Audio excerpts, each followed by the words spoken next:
Сәлем достар, сіздермен бірге Айжан. Бүгін біз сіздермен гүл ханым немесе гүл қуырдақ жасайтын боламыз.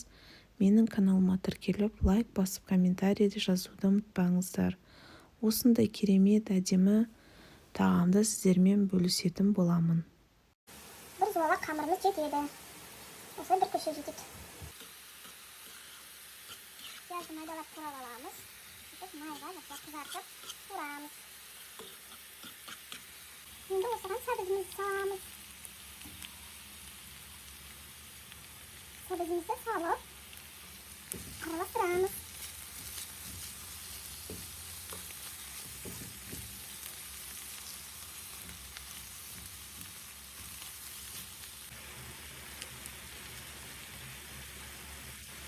Содан кейін біз укробымызды салып.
Енді осы қамырымыз дайын болды. Енді бұған салмасын саламыз.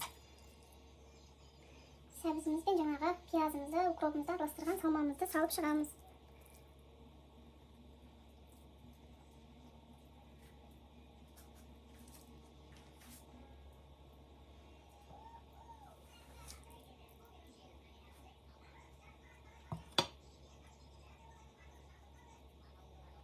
Енді бұны осылайынан жауып, екі шетін ғана жабамыз. Мына жақ шетіне тиіспейміз. Үстінен бастаймыз. Екі шетін қаттырып басамыз. Енді бұны домалақтаймыз.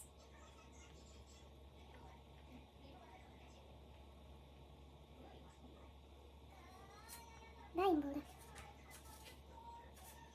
Келесі екіншісін дайындаймыз. Келесін дайындаймыз.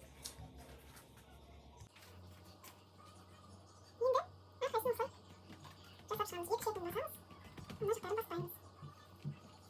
Екі шетін ғана басамыз, енді бұны тағы да ораймыз. Дайын болды. Келесін дәл осындай.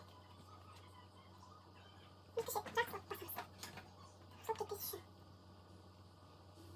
Бұл дайын болды. Енді келесін. Дәл осылай шетін басамыз.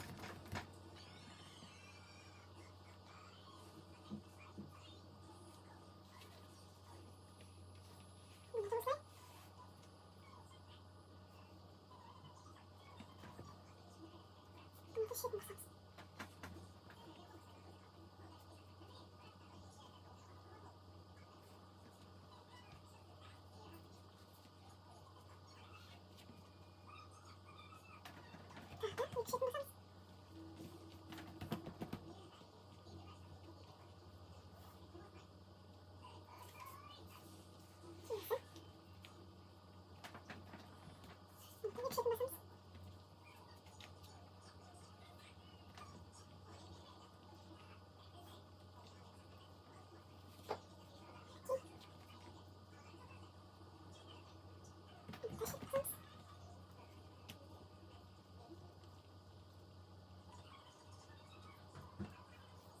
Şekerim katı başlıyoruz. Şimdi başlık getireceğim.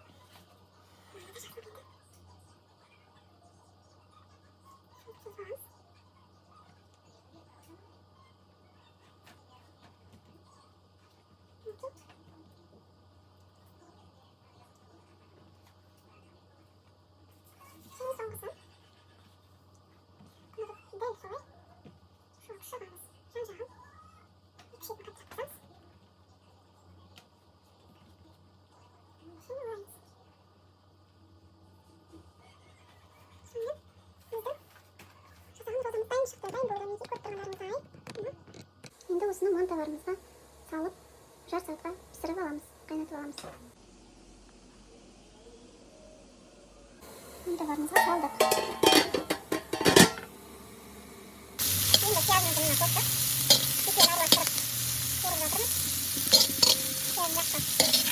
Kızartıp sütünü koyup yoğurup alamız. Yetin altınдағы отын аздап жағамыз, осы пісіп кеткен азын аз саламыз.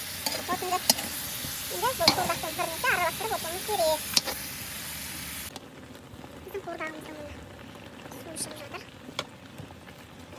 Тағы араластырып, содан кейін мына су кішкене сәл тартылғаннан кейін тағы да біз су құйып кішкене аздап қайнататын боламыз. Сонда еті тез піседі. Қуырылып жатқан қуырдағымызға